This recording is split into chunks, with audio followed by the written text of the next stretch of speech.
ہم مسلمان اللہ کے دین کے داعی ہیں، اور ایک داعی کا مزاج کیسا ہونا چاہیے؟ فرمایا گیا کہ جس طرح سے ایک کاروباری کا خوش اخلاق مزاج ہوتا ہے، وہ جس طرح سے اپنے کلائنٹس کے ساتھ، اپنے کسٹمرز کے ساتھ بیہیو کرتا ہے اپنا سامان بیچنے کے لیے، اسی طرح سے ایک داعی کا مزاج بھی ہونا چاہیے کہ وہ اپنے ہر شخص سے، اپنے ہر دوست سے، اپنے ہر ساتھی سے، اپنے ہر ملنے والے سے، جاننے والے اور نہ جاننے والے سے اسی طرح سے ملے جیسا ایک کاروباری جو ہے اپنے کلائنٹ اور اپنے کسٹمر سے ملتا ہے۔ لیکن آپ دیکھیے کہ ہم فرقہ پرستی کے اس جال میں اس طرح سے پھنسے ہوئے ہیں کہ ہمیں ساری فرقہ پرستی جو ہے وہ مسجدوں میں نظر آتی ہے اور عبادت خانوں میں نظر آتی ہے۔ اگر ہم اپنی دکان پہ جا رہے ہوتے ہیں، اگر ہم اپنی دکان پہ کوئی سودا بیچ رہے ہوتے ہیں، کوئی پروڈکٹ بیچ رہے ہوتے ہیں، تو ہماری پوری انرجی ہوتی ہے، ہماری پوری طاقت یہ ہوتی ہے، ہم پوری کوشش یہ کرتے ہیں کہ یہ سودا کسی بھی طرح سے بیچ دیا جائے، اور کوئی بھی سیکریفائز کرنے کے لیے تیار ہوتے ہیں، کوئی بھی قربانی دینے کے لیے تیار ہوتے ہیں اس سودے کو دوسروں تک پہنچانے کے لیے۔ لیکن اللہ کے دین کے لیے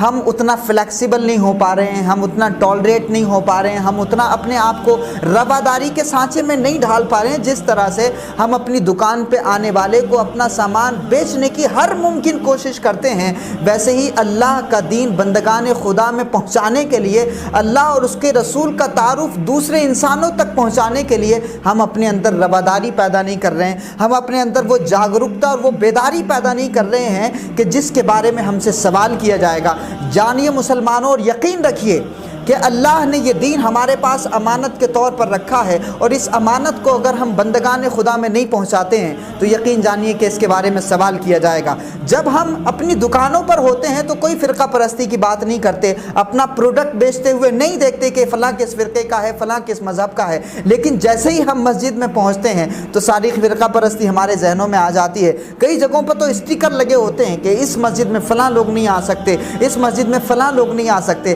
آپ ذرا سوچیے کہ ہم نے اللہ کے دین کو نقصان پہنچانے کے لیے اسٹیکرز تک اپنی مسجدوں کے دیواروں پر لگائے ہوئے ہیں، لیکن یہی اسٹیکر ہم اپنی دکانوں پر نہیں لگا سکتے ہیں، کیونکہ دکانوں پر اگر لگا دیں گے تو ہمارا اپنا ذاتی نقصان ہوگا، ہم اپنا ذاتی نقصان نہیں برداشت کر سکتے ہیں۔ لیکن اللہ کے دین میں جو یہ نقصان ہو رہا ہے فرقہ پرستی کی وجہ سے، ہم سب اس کو برداشت کر رہے ہیں۔ خدا کے واسطے اپنے اندر وہ ایبلٹی پیدا کریے کہ اگر کوئی گمراہ ہے تو آپ کی تبلیغ کے ذریعے وہ صحیح راستے پہ آ جائے، اگر کوئی غلط راستے پہ ہے تو آپ کے سمجھانے کے ذریعے، آپ کی خوش اخلاقی کے ذریعے، آپ کی تعلیم کے ذریعے، آپ کے سمجھانے کے انداز کے ذریعے وہ بھٹکے ہوئے لوگ صحیح راستے پر آ جائیں۔ یہ کرنے کی ضرورت ہے، اور اس کام کو کرنے کی ہمارے اوپر ذمہ داری ہے۔ ہم اس کو کرنے کے بجائے دوسروں کو مسجدوں سے نکالنے میں دلچسپی لیتے ہیں، یا دوسروں کو دیکھ کر کے غلط انداز سے دیکھنے میں دلچسپی لیتے ہیں، اور اپنی ہی نظروں میں ہم ایک دوسرے کو کافر سمجھے ہوئے ہیں۔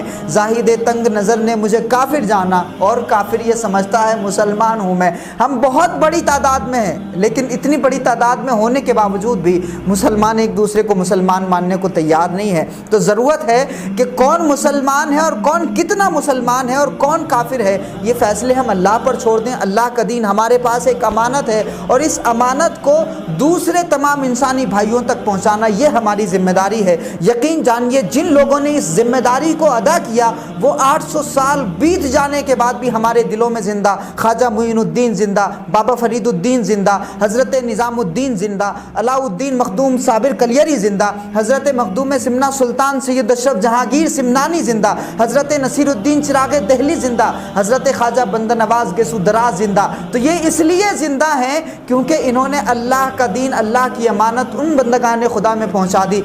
الحمدللہ ہم سب مسلمان ہیں، تو یہ دین ہمارے پاس میں امانت ہے، اس امانت کو دوسروں تک پہنچانا یہ ہماری دنیا اور آخرت کی کامیابی ہے۔ تو اپنے کردار کو سمجھیں، اپنے اسٹیٹس کو سمجھیں۔ ہم خیر امت ہیں، اور دنیا میں دوسروں کی بھلائی کے لیے ہمیں بھیجا گیا ہے، اس لیے نکالنے کی ذمہ داری اپنے سر نہ لیں، بلکہ جتنے لوگوں کو ہم داخل کر سکتے ہیں، جتنے لوگوں کی ہم اصلاح کر سکتے ہیں، یقین جانیے یہ ہمارے لیے سرخروئی ہوگی اور دنیا اور آخرت کی کامیابی ہوگی، اور یقیناً ہم اللہ اور اس کے رسول کے سامنے اس عمل کو کرنے کے بعد شرمندہ بھی نہیں ہوں گے۔